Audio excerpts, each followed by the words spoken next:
మన reserve bank ఏదైతే ఉందో ఆర్బీఐ మానిటరీ పాలసీ కమిటీ అని ఉంటుంది. ఓకే, ఈ కమిటీ ఎవ్రీ 2 monthsకి వచ్చి మన పబ్లిక్కి మేము ఇంట్రెస్ట్ రేట్ అనేది పెంచుతున్నాం లేదా తగ్గిస్తున్నాం, లేదు పెంచట్లేదు తగ్గించట్లేదు అలాగే ఉంచుతున్నామని ఒక అనౌన్స్మెంట్ చేస్తుంది. ఈ ఇంట్రెస్ట్ రేట్ వెనకాలే మొత్తం స్టాక్ మార్కెట్ తిరుగుతూ ఉంటుంది అని ఇండియన్ ఎకనామీ తిరుగుతూ ఉంటుంది. మన జీడిపి కానీ ఇన్ఫ్లేషన్ కానీ ఎవ్రీథింగ్ అది సరి చేయాలన్నా, పైకి వెళ్ళాలన్నా, తగ్గించాలన్నా, అంటే మంచిగా వెళ్ళాలన్నా, చెడు వెళ్ళాలన్నా అంతా దీని మీద డిపెండ్ అయ్యింది. ఓకే, ఈ ఏదైతే ఇంట్రెస్ట్ రేట్ ఉందో, ఓకే, సో ఈ ఇంట్రెస్ట్ రేట్ అనేది చాలా జాగ్రత్తగా డెసిషన్ తీసుకొని వీళ్ళు ముందుకు వచ్చి చెప్తారనమాట. ఇవాళ ఇంట్రెస్ట్ రేట్ డెసిషన్ ఏదైతే ఉందో ఏం చేంజ్ చేయలేదు. ఓకే, రెపో రేట్ అంటారు, ఇది అన్చేంజ్డ్గా ఉంది ఇవాళ. ఓకే, జనరలీ పెరిగించడం తగ్గించడం చేస్తూ ఉంటారు అండ్ అప్పుడప్పుడు అలాగే బ్యాలెన్స్గా అలాగే అంతే ఉంచుతారు. లాస్ట్ టైం ఎంత అయితే ఉందో అంతే. సో 5.25% ఏదైతే ఉందో రెపో రేట్ అంతే ఉంచారు, దాన్ని పెంచలేదు తగ్గించలేదు. ఇప్పుడు మనం తెలుసుకోవాల్సింది ఏంటంటే ఈ 5.25% ఏంటి, ఈ రెపో రేట్ ఏంటి అనేది తెలుసుకుందాం డీటెయిల్గా. సో ఇప్పుడు చూడండి, రెపో రేట్ అనేది చాలా ఇంపార్టెంట్ టెర్మినాలజీ. ఓకే, సో ఈ రెపో రేట్ ఏంటంటే జనరల్లీ మనం ఒక బ్యాంక్ వెళ్ళి లోన్ తీసుకుంటాం కదా. ఓకే, కానీ బ్యాంక్ మనకి లోన్ ఎక్కడి నుంచి వస్తుంది, వాళ్ళ క్యాపిటల్ ఉంటుంది, కొంచెం ఎంత కొంత మనీ అయితే ఉంటుంది క్యాపిటల్ వాళ్ళకి, అది లేకుండా బిజినెస్ నడవదు కదా. సో అది కాకుండా వాళ్ళకి సరిపోలేదు అనుకుంటే ఇంకా క్యాపిటల్ కావాలి. జనరల్లీ ఎంత క్యాపిటల్ ఎక్కువైతే అన్ని లోన్స్ ఇవ్వగలరు. ఓకే, సో వాళ్ళ దగ్గర ఉన్న క్యాపిటల్ యూటిలైజ్ చేస్తారు. ఇంకా క్యాపిటల్ కావాలంటే ఆర్బీఐ దగ్గరికి వెళ్ళి ఆర్బీఐ దగ్గర నుంచి లోన్ తీసుకొని మనకి లోన్ ఇస్తారనమాట. ఓకే, సో అంటే బేసికలీ ఆర్బీఐ దగ్గర మనీ బారో చేసి ఆ మనీ మనకి లోన్ రూపంలో ఇక్కడ మనకి ఇస్తారనమాట, కామన్ మ్యాన్గా మనకి. ఓకే, సో దాన్నే రెపో రేట్ అంటారు. మనకి టెర్మినాలజీ రెపో ఏంటి అవన్నీ అనవసరం అనమాట, ఇంకా బ్రెయిన్లో అంతా ఫీడ్ చేసుకోవద్దు. ఓకే, అంత స్ట్రెస్ తీసుకోవద్దు. కానీ ఇది 5.25% ఏదైతే ఉందో ఈ పర్సంటేజ్కి తీసుకొస్తారు ఆర్బీఐ దగ్గర నుంచి ఈ అమౌంట్. సో వీళ్ళు ఏం చేస్తారంటే 5.25% ఆర్ అబోవ్ మినిమం ఉండాలి వీళ్ళకి. మనకి లోన్ ఏదైతే ఇస్తారో దాని ఇంట్రెస్ట్ రేట్ ఉంటుందో, సో 5.25% మినిమం ఆర్ అబోవ్ ఉండేలా చూసుకుంటారు. ఓకే, ఒకవేళ ఈ 5.25% పెరిగింది అనుకోండి, ఒక 5.80% అయిందనుకోండి, అప్పుడు ఏమవుతుందంటే మన లోన్స్ ఏమైతే తీసుకున్నామో ఈఎంఐస్, సో అది ఇంక్రీజ్ అవుతాయి. ఓకే, వెదర్ హోమ్ లోన్ కానీ, కార్ లోన్ కానీ, వాట్ ఎవర్ లోన్ అనమాట. సో దాని మీద ఇంపాక్ట్ అయితే పడుతుంది అనమాట. ఓకే, సో అదే మనకి 5.25% ఏదైతే ఉందో తగ్గింది. ఓకే, ఒక 4% దగ్గర తీసుకొచ్చారనుకోండి, సో మిగతా 1.25% ఏదైతే డిస్కౌంట్లో వచ్చిందో అది ఆ బెనిఫిట్ పాస్ ఓవర్ అవుతుంది మనకి. అప్పుడు లోన్ మనం ఏదైతే కడతామో ఎవ్రీ మంత్ తగ్గుతుంది.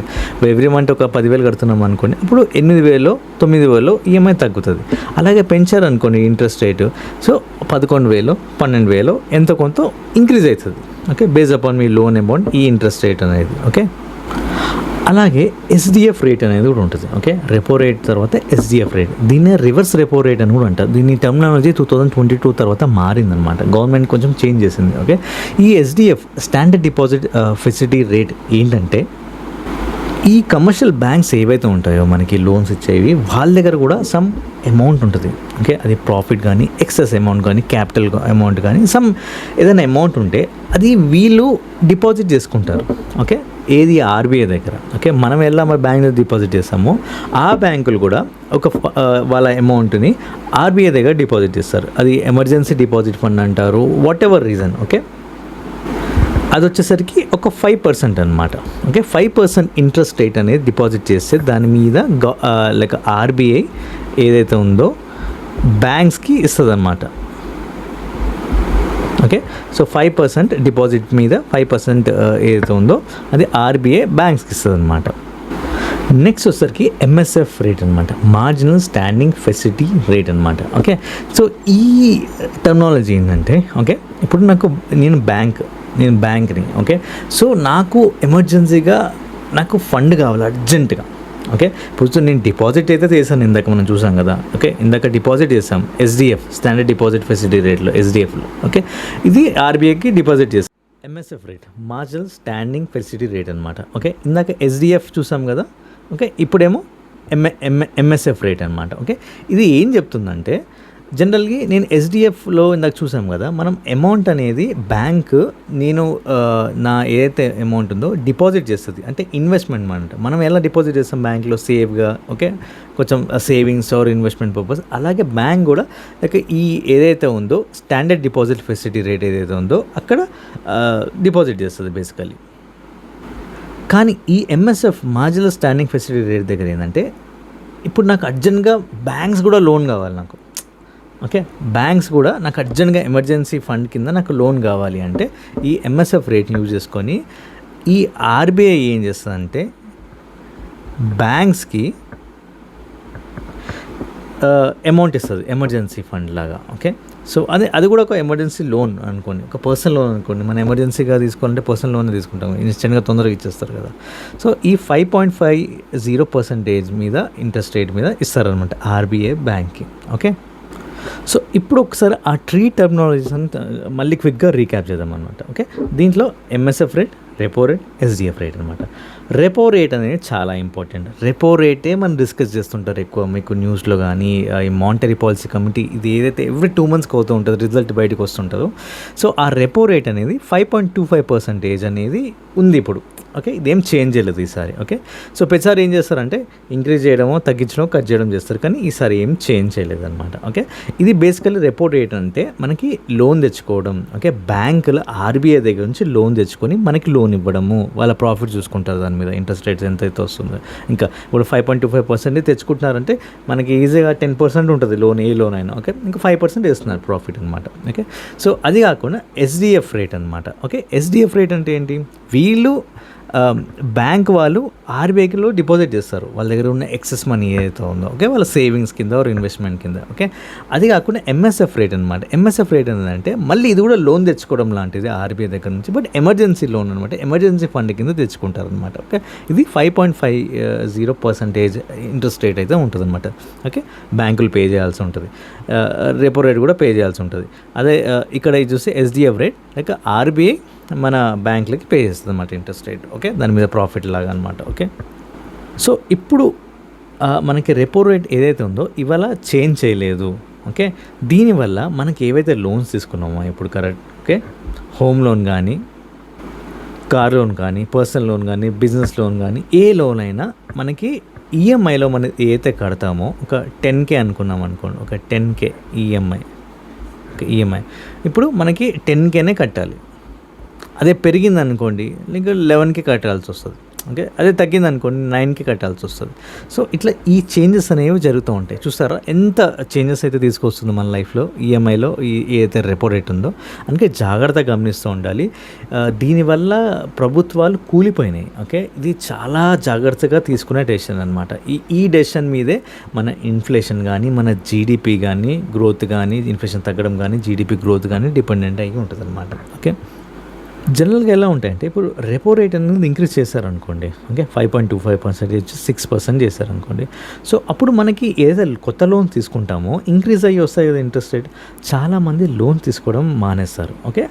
ఆ సినారియోలో మనకి ఇన్ఫ్లేషన్ రేట్ ఎక్కువ ఉందనుకోండి, అదే టైంలో ఇన్ఫ్లేషన్ రేట్ ఎక్కువ ఉంది మనకి, ఓకే. సో మనకి లోన్స్ తీసుకోవడం ఇది కూడా ఇంక్రీజ్ చేశారు కాబట్టి మనం లోన్స్ తీసుకోము, ఓకే. ఈ లోన్స్ తీసుకోకపోవడం వల్ల ఏదైతే మనీ ఉందో మనకి ఎక్కడ మనీ అక్కడే ఉంటుంది. అండ్ ఇప్పుడు మనకి ఇన్ఫ్లేషన్ అంటే ఏంటంటే ఒక 10 రూపాయలు ఉన్న ప్రోడక్ట్ 12, 13 ఇంక్రీజ్ అయిపోతుంది కదా. సో ఇవన్నీ కాన్స్టెంట్గా ఒక దాటికి వచ్చేస్తాయి అనమాట, నార్మలైజ్ అయిపోతాయి అనమాట ఒకవేళ మనకి రెపో రేట్ అనేది ఇంక్రీజ్ చేస్తే. ఇది గవర్నమెంట్ ఒక ప్రతిసారి చేసే పని అనమాట, ఇంక్రీజ్ చేస్తే ఇలా రియాక్ట్ అవుతుంది అని వాళ్ళ అంచనా అనమాట, ఓకే. ఇప్పుడు అదే రెపో రేట్ అనేది తగ్గించారనుకోండి, కట్ చేశారనుకోండి బేసికలీ, అప్పుడు ఎలా ఉంటుందంటే మనకి ఈ 5.25% కాస్త మనకి 5 చేశారనుకోండి, మనకి లోన్స్ చీప్గా వస్తాయి. మనకి లోన్స్ చీప్గా వచ్చినాయి అనుకోండి, ఎక్కువ మంది బారో చేస్తారు, ఎక్కువ మంది లోన్ తీసుకుంటారు, బిజినెస్ మీద పెడతారు, బిజినెస్ డెవలప్ అవుతుంటుంది. మళ్ళీ ఇక్కడ ఏంటంటే జీడిపి ఇంక్రీజ్ అవుతుంది. ఇందాక చూస్తే ఇన్ఫ్లేషన్ తగ్గడానికి రెపో రేట్ ఇంక్రీజ్ చేశారు, ఇప్పుడు జీడిపి పెరగడానికి రెపో రేట్ అనేది మనకి అడ్జస్ట్మెంట్ చేశారనమాట, తగ్గించడం చేశారనమాట, ఓకే. సో ఇలా ఈ ఎకనామిక్ అనేది రన్ అవుతూ ఉంటుంది మనకి, ఓకే. సో ఈసారి రెపో రేట్ మనకి ఎందుకు పెరగలేదు అలానే తగ్గలేదు అంటే రీజన్ ఏంటంటే లాస్ట్ 2 times ఏదైతే రెపో రేట్స్ బయటకు వచ్చాయో అప్పుడు కట్ చేశారు రెపో రేట్, ఓకే. ఈ కట్ చేయడం అనేది చేశాక మనకి మార్కెట్‌లో స్టాక్ మార్కెట్ గానీ, మన ఏదైతే మార్కెట్ ఉందో ఓవరాల్ మార్కెట్ గానీ, ఇమ్మీడియేట్ రిజల్ట్స్ రావనమాట. అట్‌లీస్ట్ లైక్ 1 ఇయరో ఆర్ లైక్ 6 మంత్సో ఆగాలనమాట. ఆ రేట్ కట్ ఏదైతే చేశారో మనకి, okay. So, example like last repo rate ఎంతో ఉందనుకోండి, ఒక 6% ఉందనుకోండి, ఇది ఎగ్జాంపుల్, ఓకే. మనకి అది ఇప్పుడు 5.25% చేశారు, ఓకే.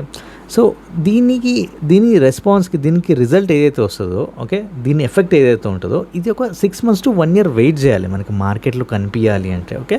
సో, అందుకని ఈ కమింగ్ రెపో రేట్ ఏదైతే ఉందో ఇవాళ, ఓకే, ఈ రెపో రేట్ మనకి ఏం చేంజ్ చేయలేదు, okay. Let this past cut చేసిన రెపో రేట్ ఎఫెక్ట్ ప్రాపర్గా జరగాలి అంటే ఇక్కడ ఏం చేంజ్ చేయకూడదు. ఇట్ షుడ్ బి అన్చేంజ్, అంటే సేమ్ ఎంతైతే ఉందో లాస్ట్ అంతే ఉంచాలి, ఓకే. అప్పుడు కానీ మన మార్కెట్లో రియాక్షన్ అనేది రాదు కదా, ఇమీడియట్గా వర్కౌట్ అవ్వని థింగ్స్ అనమాట. ఇది టైం తీసుకుంటుంది. సో, అందుకే 5.25% ఏదైతే ఉందో అలాగే ఉంచారు, ఓకే. ఇది ఒక 6 మంత్స్ టు 1 ఇయర్ అయినాక దాని ఎఫెక్ట్ తెలుస్తుంది. దాన్ని బట్టి పెంచాలా మళ్ళీ తగ్గించాలని గవర్నమెంట్ డిసైడ్ చేస్తుంది అనమాట. సో, ఇది repo rate, MSF rate, SDF rate, ఇది మనం తెలుసుకోవాల్సింది, ఓకే. Thanks for watching.